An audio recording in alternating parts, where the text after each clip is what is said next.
Welcome to another exciting episode of Unraveling Intellectual Property with Michael Stein. Today, I have Cassadee Wellings, one of my fall 2025 interns. And as part of our tradition, I interview my interns and they interview me, but we'll start off with me interviewing Cassadee. Cassadee, why don't you tell us a little bit about yourself? Hi, I'm Cassidy. I'm originally from Key West, but also have lived in the Virgin Islands. I'm also a law student at American University, Washington College of Law. I'm a 2L, very, very interested in technology and IP and how they intersect. Sounds great. Why don't you start us off? How does uh, AI and technology intersect with intellectual property? So this semester really opened my eyes in IP. So much of it has become digital and tech-based. So like we're seeing things like AI actors and synthetic actors like Tilly Norwood and how they're starting to come into the space and how they're impacting not only like CBAs, which are collective bargaining agreements, but also how we can protect them in the future, just since most of our laws don't cover that in scope. And so we're having to look at how we can either expand or change laws to cover these things. When you say we, who's we? Lawyers, lobbyists, everyone, even the actors, they're looking at how they can reframe potentially their contracts to better protect themselves and their work in the future. Okay, those are two different things. One is changing the laws, and two is contracts. Let's go with the laws. Uh, are they generally state law, federal law, potentially both? Potentially both. It kind of depends on which type of IP we're talking about. With a lot of trademark, we tend to prefer a federal landscape just because it's broader protection. However, state law does also play a role. However, it's a lot trickier to protect it at a widespread as entertainment since we watch movies from all over the world. It's a lot harder to try to protect those. And then once you start getting into more of the tech and like the privacy aspects, we're going more state-based just because we do not have as many federal laws that protect that as well as we might hope right now. Do you see yourself playing a part in that? I sure hope so. I would love to get on in on it just since it's so new. It's really fun to analyze laws and see whether or not we could try and see if those protect things or whether or not we just need to make some changes and adapt it to fit our future needs.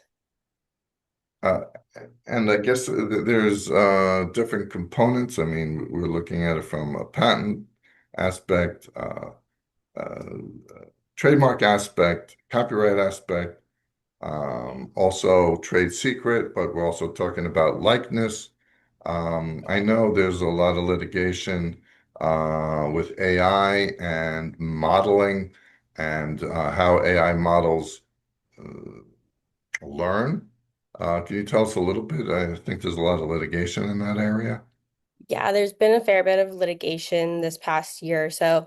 So, large language models use some work that's already been created somehow so that we can train it to predict patterns in a sense. And so, by using past works, they're using it in a sense that we're teaching it, but it's also changing it in a way that it's no longer considered copyright infringement since it is using it in a way to learn and better itself and to create future works. Yes, from my readings, there's a lot of issues relating to fair use and what constitutes fair use and transformation or something. Yes. So when we consider fair use, when we're using it for large language models, they are currently still duking it out, but in a sense that we're seeing that this is more like a fair use kind of situation since it is changing it in a way that it's no longer producing it in a way that copyrights. And so it's pretty much a material change and it's learning from it rather than reproducing it. So we're talking about laws. I mean, I guess there's going to be lobbying.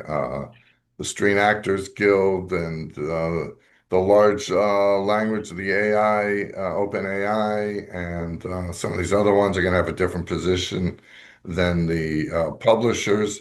Everyone's going to take their sides and say, "Oh, we want to be fair, but listen to us," kind of thing. Yeah, I mean, in this kind of situation, not everyone's going to be happy with how it ends. It's just the way of life. But what we're hoping to see is that at the very least, we're protecting our own intellectual property in the best way possible while also allowing for creative and new uses. We don't want to hinder creativity and competition in the workspace, but we do want to protect what's already existent, and especially that of human creation. While AI is human creation, we don't want it to be potentially stealing another person's look or image if they are very much known for that, like the Dana White situation that happened a couple years back.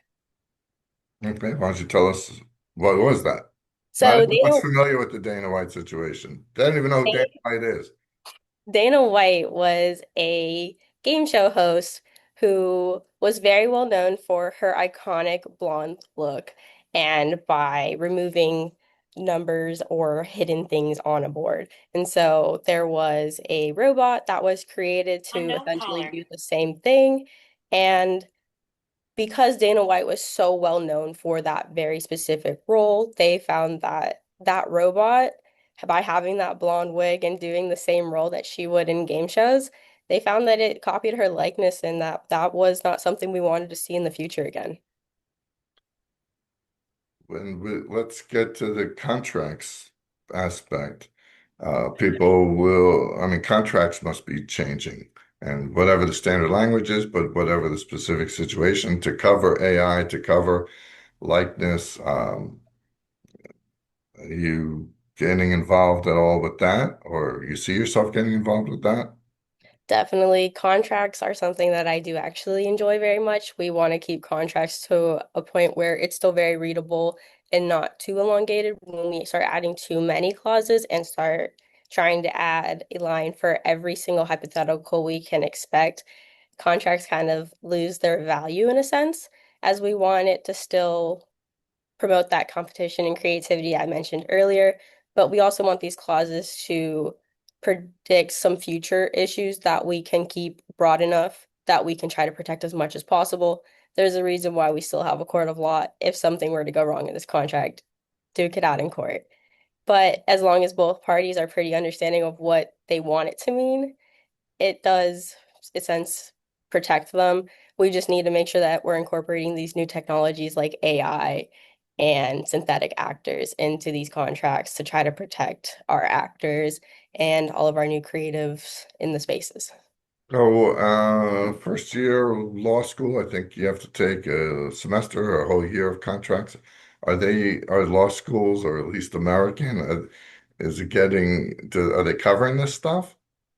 Um, Not too much. We talk more about how a contract is formed and the contract in theory, not the individual clauses. That's more in your niche classes where you're talking about cyber law or internet technology and governance. Those are the kind of classes where you start to look into that a little bit more. But in regular contracts law, we're really just looking at how do we form a contract and potentially get some redressability at the end if something were to go wrong.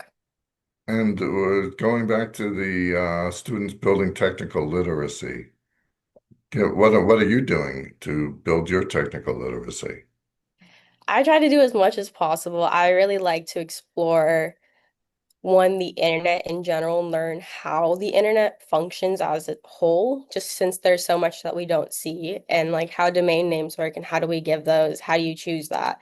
How do you get protection for that? Because you can also protect that with trademark law. So that's always a fun thing, but also just exploring like Microsoft Suite or Adobe Creative Suite. Like we want to look at things like that that can produce and promote like efficiency and productivity within the workspace for lawyers as well, just since understanding the material, but also understanding how to best produce work for your clients, that's also a really big thing. So I think that you can do it on both sides just to become a better lawyer in general, because Why not?